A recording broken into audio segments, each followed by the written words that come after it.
Bonjour, aujourd'hui pour ce deuxième podcast, on se retrouve à Issy-les-Moulineaux au sein de la structure Sérénité qui se trouve sur l'avenue Victor Cresson en présence de Micheline Delague qui va nous parler de son métier de coordinatrice. Bonjour Micheline. Bonjour Doris. Alors Micheline, présente-nous un peu ton parcours. Oui Doris, donc je suis éducatrice, j'ai fait un diplôme sciences médico-sociales qui me permet de travailler dans ce domaine. Depuis 2018, je travaille avec Sérénité en tant que coordinatrice. J'ai été coordinatrice pour les personnes en situation de handicap. J'ai été formatrice et également responsable de qualité pour Sérénité. Très bien. Maintenant, qu'est-ce que tu pourrais nous dire à propos du métier même de coordinatrice ou de responsable secteur? Quels sont les rôles et les missions? Alors pour moi, le métier de responsable de secteur, c'est déjà pour moi un métier de relation, un métier relationnel. Moi, je mets en avant le relationnel, c'est-à-dire que aller à la rencontre des bénéficiaires et puis apprendre à les connaître, créer du lien avec eux, créer un climat de confiance, pouvoir discuter avec eux de toutes choses, de leur prise en charge et pouvoir aussi apporter des solutions adaptées à leur pathologie. Depuis qu'on travaille ensemble, ça fait déjà maintenant 4 ans. Toutes les deux, on a pu faire beaucoup de choses, comme par exemple les formations pour les salariés.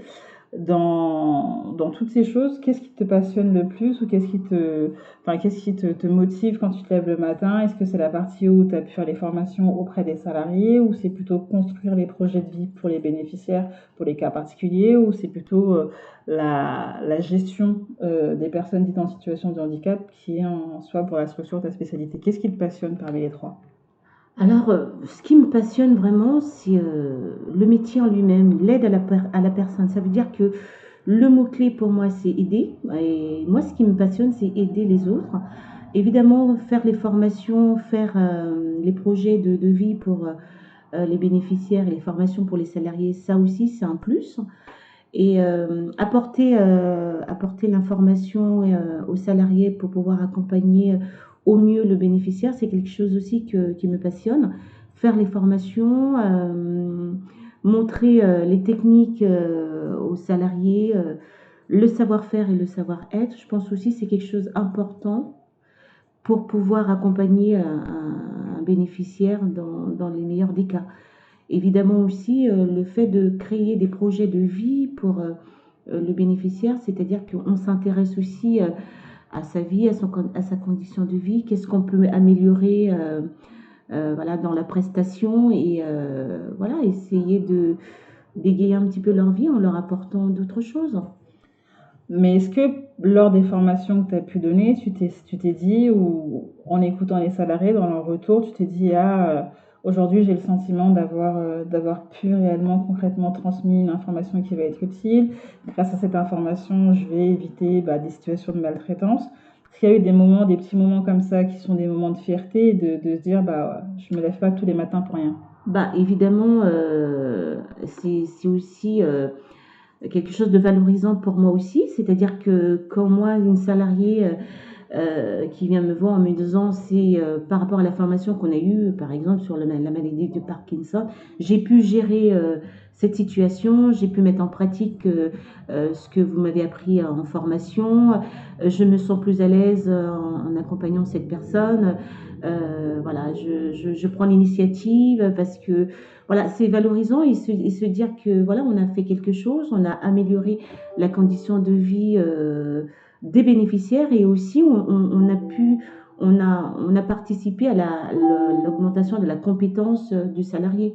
Et ça, c'est important parce qu'en fin de compte, la salariée formée, elle sera plus performante dans sa prestation.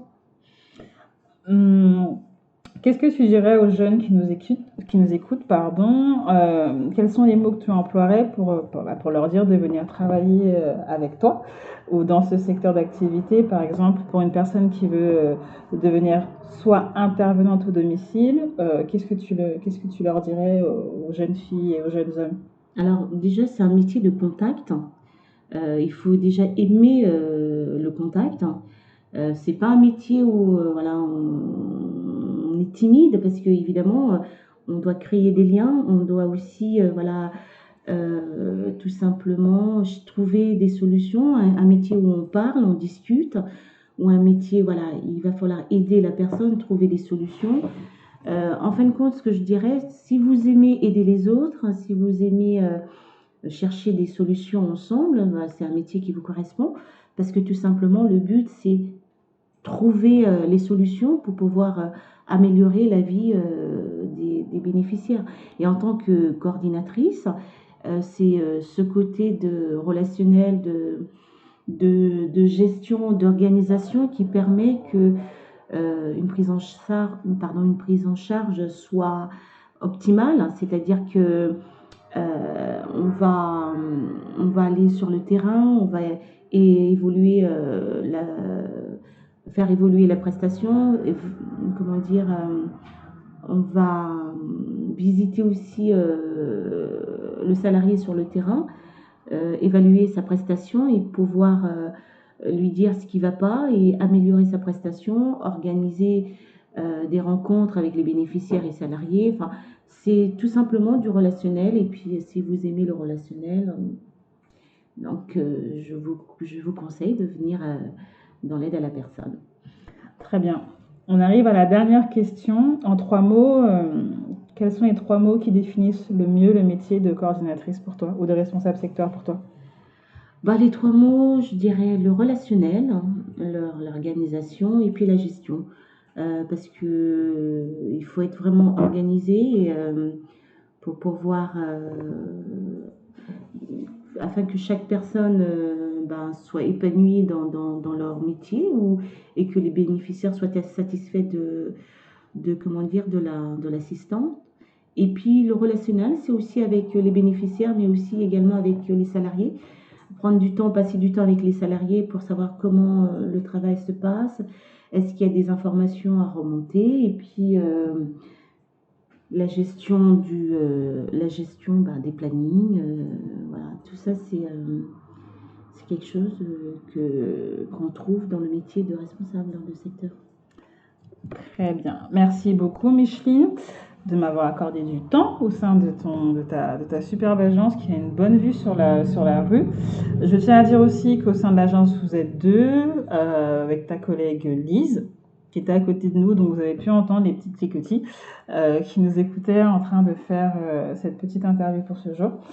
La semaine prochaine, je reviendrai ici les Moulineaux, mais cette fois-ci, ce sera pour écouter l'une de vos intervenantes. Merci, Micheline. Merci à toi, Doris. Au revoir. Au revoir.